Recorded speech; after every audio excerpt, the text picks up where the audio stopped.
What's going on, guys? I've got here a 2006 Nissan Altima, and I'm using this car to point out to you the location of the important fuses for the power locks as well as the power windows.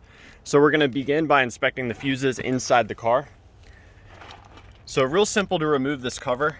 You just reach in and pull down, it'll hinge downward like so.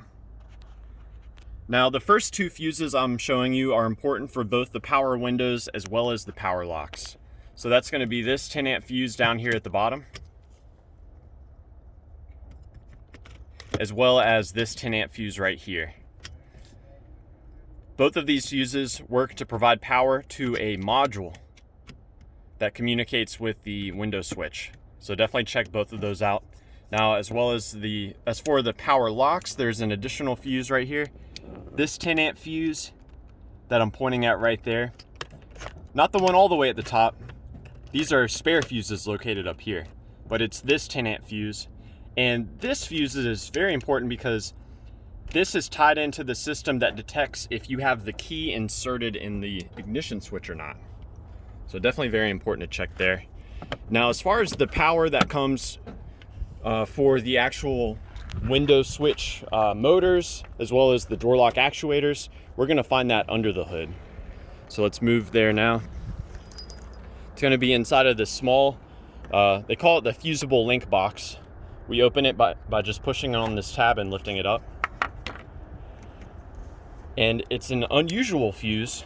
It's this one right here, which is a multi-purpose fuse. There are 3 different fuses located within it. What we're interested in is this 50 amp portion right here. And as you can see, this is what a good fuse looks like. So power from this portion goes for the window motors as well as the door lock actuators. One other troubleshooting step I can give you beyond checking the fuses is, on these older cars, every time you open and close the door, you're actually flexing a lot of wires that go to the motors and the switches. So the wires are actually in here. And eventually the wires will start breaking or making bad contact. And one thing I've always done after verifying that the fuses are good is, let's say my driver window does not roll up or down. I'll hold the switch, and while I'm holding it, I'll actually start to open and close the door, or I'll even slam it. And if there's a certain position at which I can put this door where the window starts to respond to my switch, then that's giving me a pretty good indication that I might have a broken wire inside of this harness. So that's just a quick and easy troubleshooting step you can do. Anything beyond that, you're gonna have to start popping off door panels, checking to see if your motor is getting power when you operate the switch. So yeah, I appreciate you guys watching.